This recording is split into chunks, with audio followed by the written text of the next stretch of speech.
So without further ado, I want to start off by asking you, Sadhguru, what is the next step for Sadhguru? Dinner.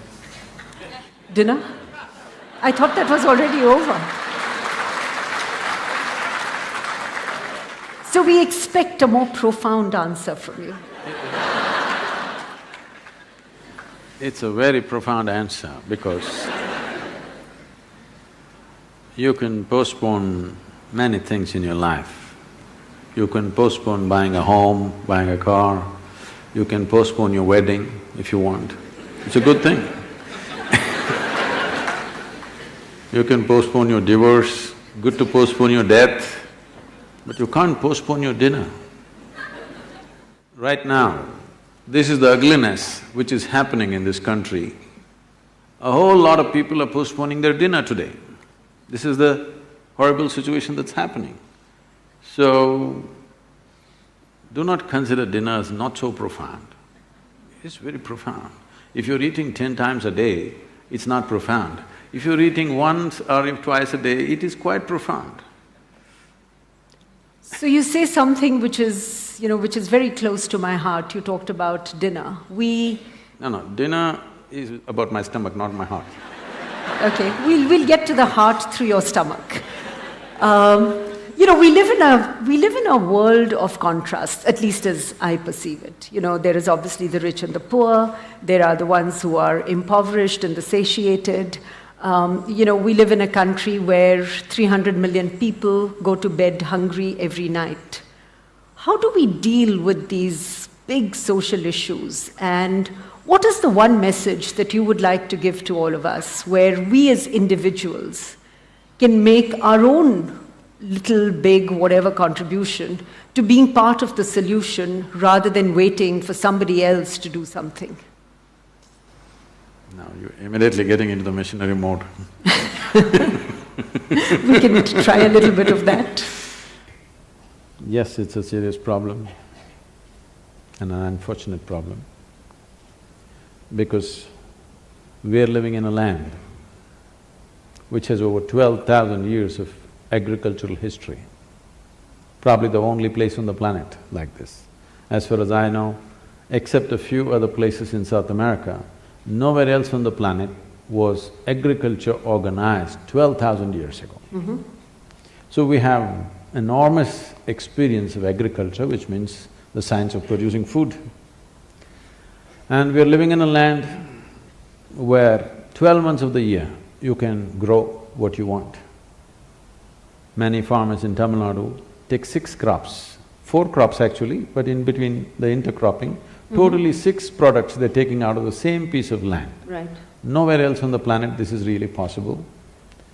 In spite of this, half the people are hungry simply because of apathy, not because of lack of food, not because that it is not possible to fulfill this. I feel a focused effort in a matter of 5 years, 5 to 8 years, very comfortably we can crest this. It should not even take that much time, but if we are determined, within 5 years' time, it is possible to cross this. And it's important to cross this, because when you say India, I know a lot of poetry has been written about how beautiful it is, our mountains, our rivers, our whatever. But for 1.25 billion people, you neither have enough mountains, nor rivers, nor land, not even a piece of sky, believe me. The only thing that you have is people. If these people are well-nourished, competent, inspired, this can be the greatest miracle. But right now, 60% of India's population, even their skeletal system has not grown to full size. Or in other words, we are producing a totally underdeveloped humanity. If your body does not grow to its full size, neither will your brains. There's medical evidence to show that first 4 years of your life, if you did not get the necessary nourishment, your brain is approximately 60% of what it should be. Right. So with half-brained people, the next generation, what nation are you going to build? You're going to be a big disaster. If you don't fix nourishment, we are going to be an enormous disaster. It's waiting, it's a silent bomb. It doesn't make noise. Very quietly, it's going to implode upon us. So this is something that has to be fixed on a war footing, must be. So what is the role? I know all of us as individuals have a role to play. We are all part of a corporate, an academic institution, part of a community and a society.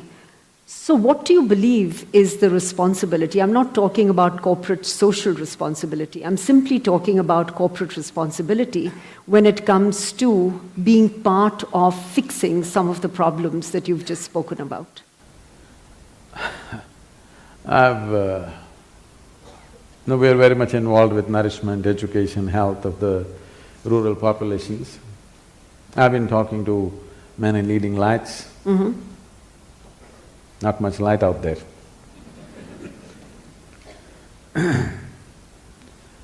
Whenever I speak to a lot of people, not all of them, many of them, if I tell them, you know, we're planting 114 million trees, you could do something, they'll tell me a very passionate story, how his wife or his mother has a trust where she planted 108 trees around their factory, and how they have grown, how beautiful they are and how they're enjoying it. In all this passion, I just, okay, what's there to say? 108 trees are good, I'm not saying no, but if your capacity was only 108, I'll bow down to you. Your capacity is 108 million, not 108. But you're satisfying yourself with 108. You talk about nourishment, you say, you know what, my maid's children, they were so malnourished, 3 of them, every Sunday we feed them. These kind of stories I've heard of great compassion and love.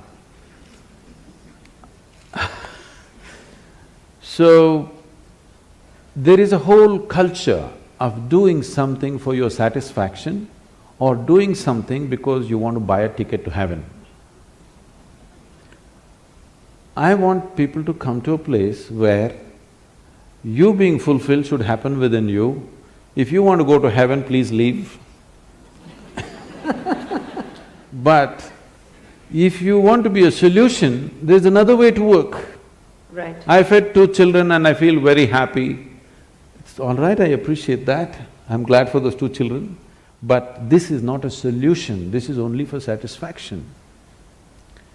So it's time, at least those people who are in a certain level of capability, I would say, when I say capability, all of you are thinking, oh, okay, some big corporate leader. I'm saying all of you are in a certain level of capability who should see how to bring a solution, not do something for your silly satisfaction. You can be satisfied by eating food, by simply sitting quietly, by sleeping well, doing whatever. Satisfaction need not come through somebody else's suffering. You don't have to fulfill your satisfaction because of this, you know. Somebody is suffering, that is not the basis of your suffering, and if you buy a ticket to heaven through that suffering, I don't know, heaven will turn into hell probably for you. I hope it does.